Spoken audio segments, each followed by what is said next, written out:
nome é Simone Veloso e a gente vai falar hoje sobre esse jogo enlouquecedor que o narcisista faz quando ele bloqueia a vítima. De repente, a foto do narcisista some, silêncio total, e a vítima fica sem entender nada.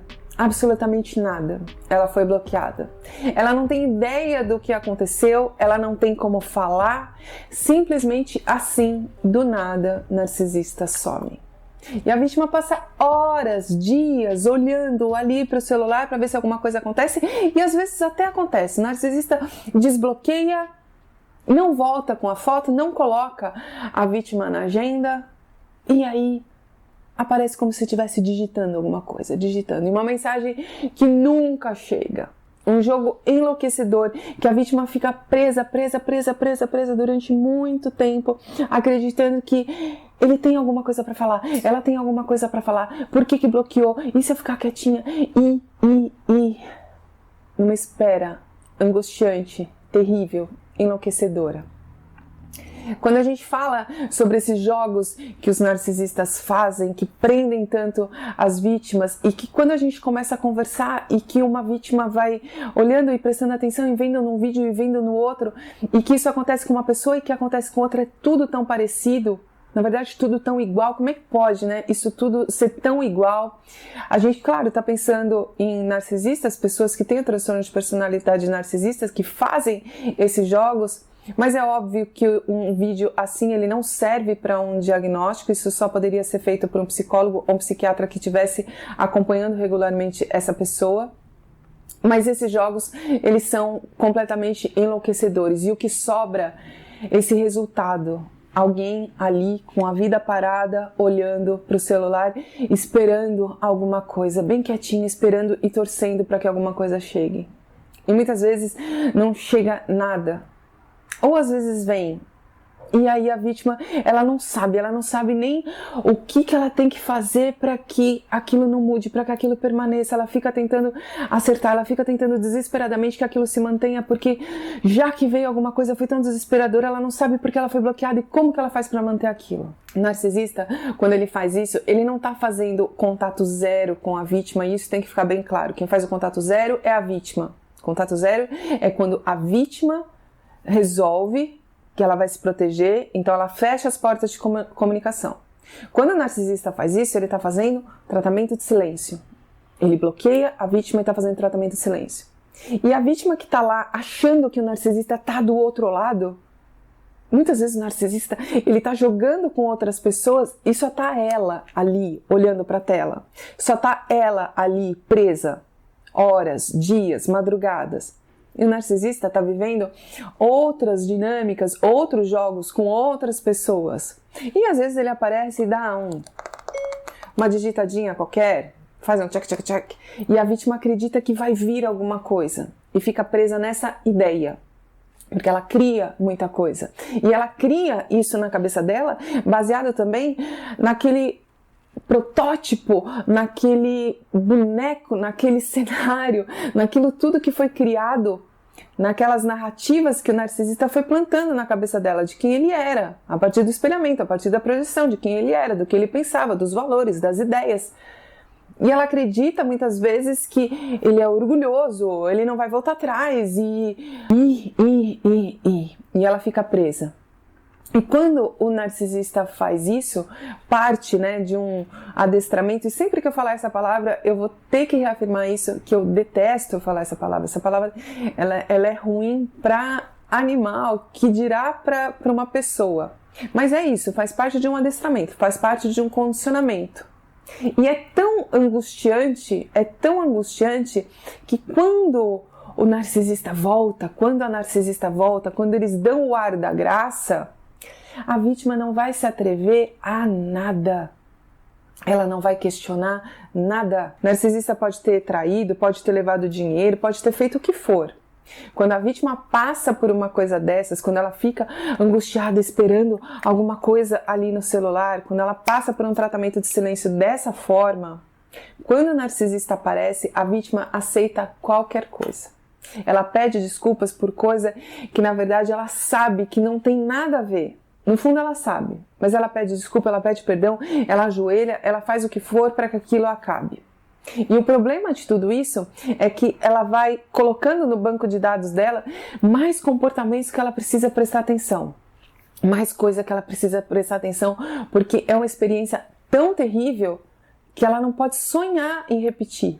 Mas infelizmente vai acontecer. E vai acontecer várias vezes. E por quê? Porque funciona. Funciona muito bem. Funciona muito bem porque faz com que a vítima fique extremamente angustiada e essa angústia faz com que ela tenha comportamentos ainda mais humilhantes. Ainda mais humilhantes. Toda vez que uma vítima fica presa ali, esperando, conversando com nada, de madrugada, desesperado, olhando para a tela, vendo, e às vezes a foto que some, a foto que aparece, me desbloqueou, e fica presa a ideia de que, não, então talvez ele pensou em mim. E na verdade, do outro lado, tem uma pessoa que está colocando e pondo para várias pessoas, porque narcisistas jogam com várias pessoas ao mesmo tempo.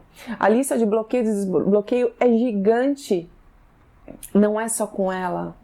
É com várias pessoas, mas ela tem a sensação de que ali do outro lado tem a pessoa que ela ama interagindo e pensando nela. Ela tem essa sensação, ela acredita de verdade nisso.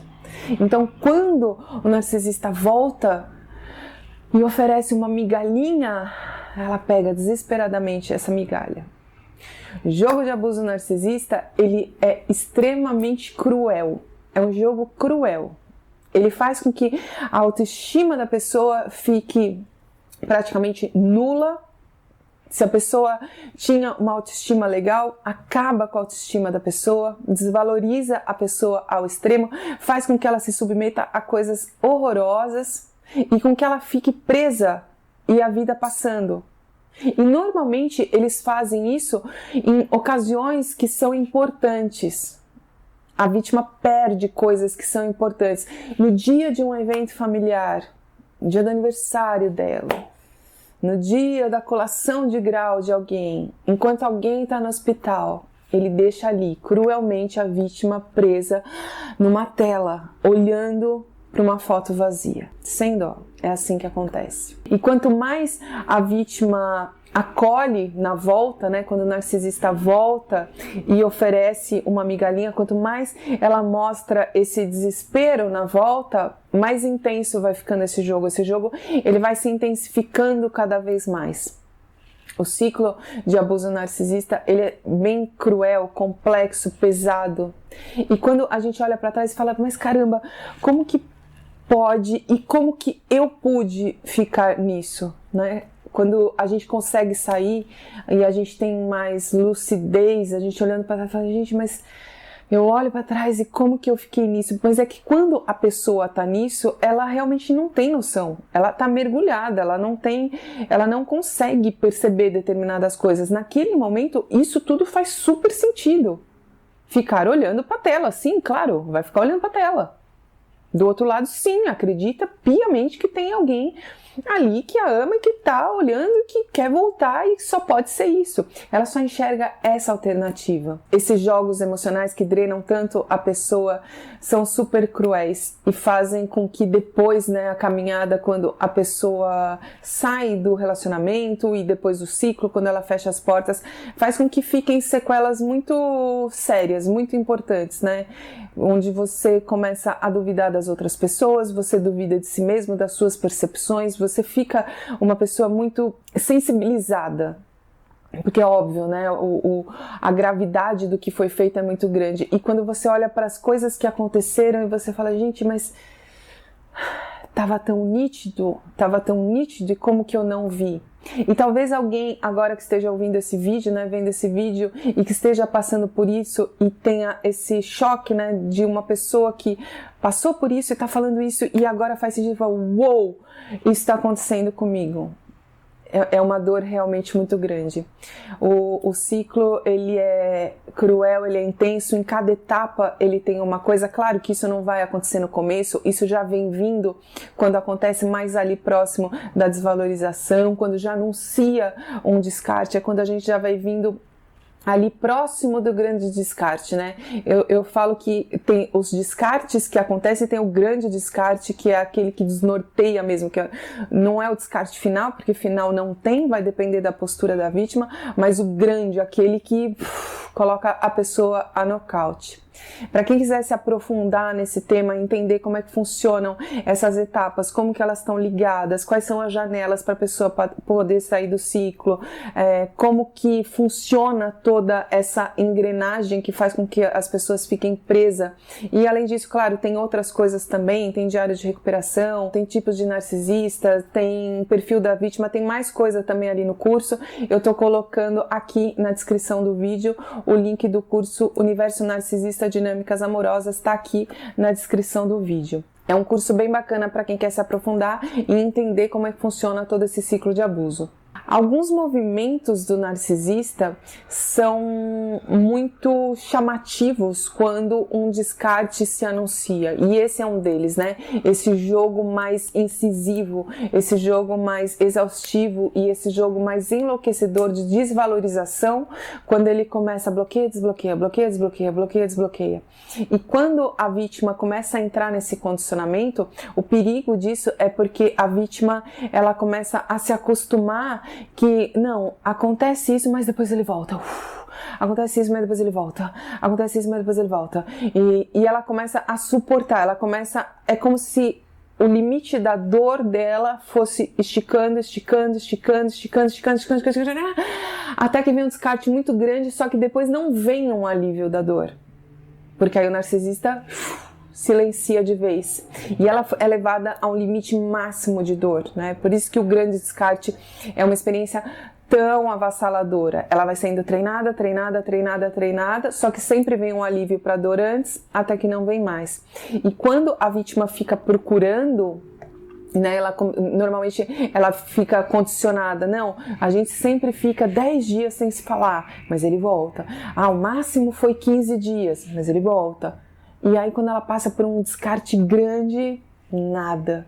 Até que o narcisista ou a narcisista aparece com uma outra pessoa e antes desse tempo. Então a vítima ela toma uma invertida, ela foi condicionada e de repente, uou! Ela toma uma invertida, ela não entende o que está acontecendo.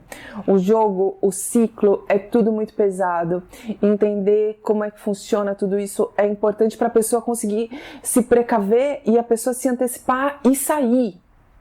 É isso que precisa acontecer, para a pessoa não ter que passar por determinadas etapas que são extremamente dolorosas. Quando a pessoa toma essa invertida, não tem mais muito o que fazer, né? Assim, infelizmente, assim, é um momento de extrema dor. Quando ela percebe que ela tá nisso do descarte, tratamento, silêncio, talvez ela consiga antecipar. E aí ela antecipando, se ela antecipar, se ela simular algumas coisas, se a vítima tiver uma postura ativa dentro do jogo, porque é um jogo, ela sai com dor, mas ela sai consciente.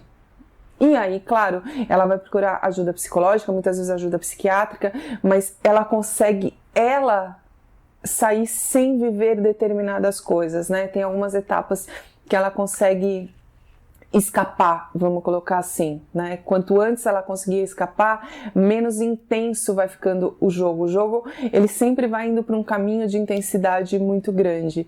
E aí a dor cada vez maior. Esse lance do bloqueia, do desbloqueia, você tem importância, você não tem importância, vai levando a vítima para um condicionamento, um adoecimento e uma dependência muito grande, o que faz com que a recuperação depois dela também seja muito difícil, né? E acaba que óbvio, tudo vira gatilho. Se a gente pensar que o WhatsApp, os celulares, tudo a gente usa para todo mundo, é muito difícil pensar que depois a pessoa vai conseguir ter uma relação normal, tranquila com o próprio aparelho.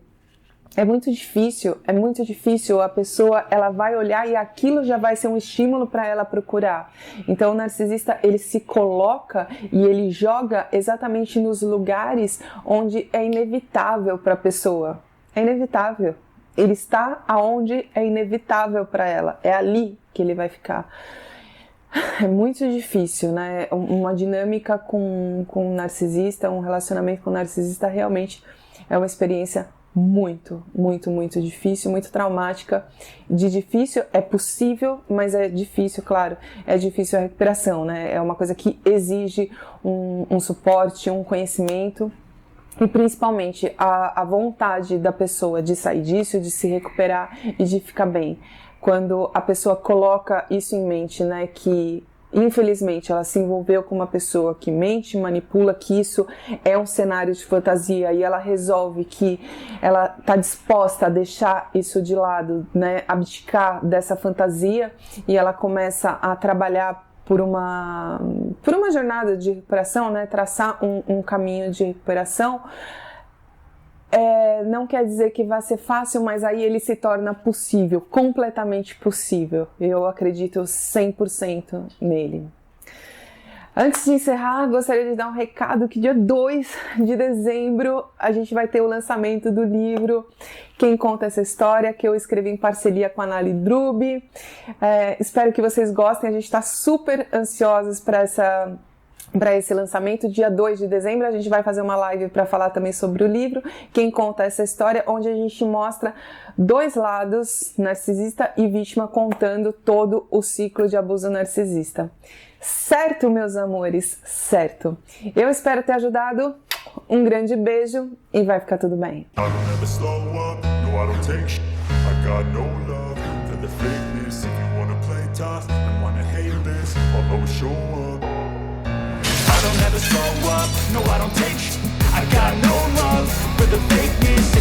play tough and wanna hate this, I'll always show up and make a statement. I don't ever slow up, no I don't take shit. I got no love for the fakeness. If you wanna play tough and wanna hate this, I'll always show up.